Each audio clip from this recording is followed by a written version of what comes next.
Hello, my name is Nicole, and today for the video I made a PowerPoint. It's a little bit easier to try to understand the difference between job order cost and process costing, so I figured this would be much more helpful than showing up pieces of paper. If you look in the corner, that is a picture of me and my daughter Bailey on Halloween, so I hope you enjoy this video. Alright, so first slide. What is job order cost? Well, job order cost is the assigned manufacturing cost to an individual product or batches of products. They tend to be very different. They're usually customized orders or financial plans. So you can see the pictures I put up. This is just an example of a financial plan that you would follow. You'd follow it to your standards as you see fit. And the second one is a customized ring. Obviously, you can see the name engraved with the date. So those would be considered job order costs. What is process costing? This is a term used in cost accounting to describe one method for collecting and assigning manufacturing costs to units produced.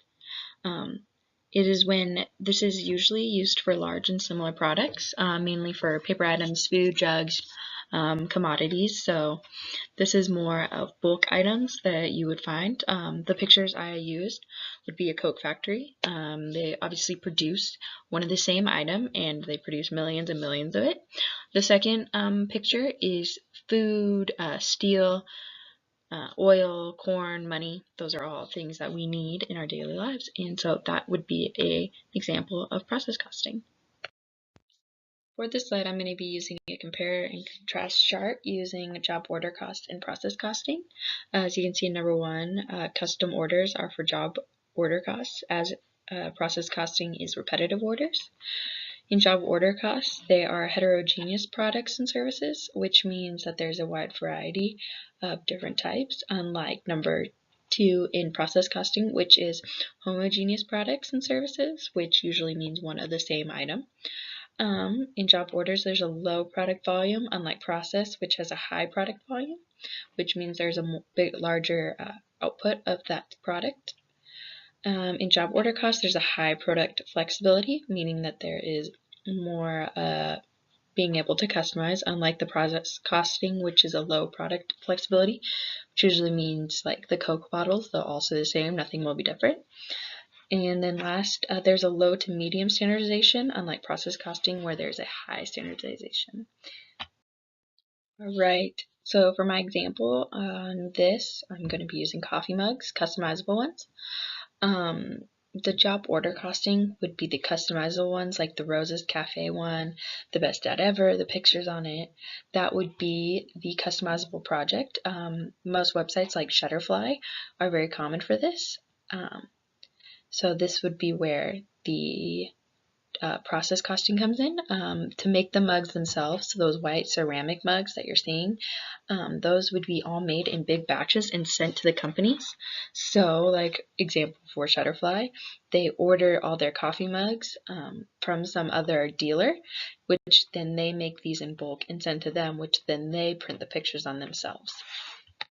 The activity-based costing method, ABC for short, identifies activities in an organization and assigns the cost of each activity with resources to all products and services according to the actual consumption by each. This attempts to more accurately assign overhead costs to the user of overhead by focusing on all of the activities. In this slide, we will be showing you an example of how to use the ABC method in a costing process. There are 6 steps. The first one is to identify activities and activity pools. Second is to directly trace or estimate costs to activities and cost objects. 3, assign cost to activity cost pools. 4, calculate activity cost drivers rates. 5, assign cost to cost objects. And 6, prepare reports. In this slide, we'll show the ABC method involved with our process costing of coffee mugs. This is just an example of how the process costing would work if it was handled with coffee mugs. Our last slide deals with why we use equivalent units in process costing. We use equivalent units is the amount of work done by manufacturers which have partially completed units on hand at the end of an accounting period. It is equivalent units because it's partially completed.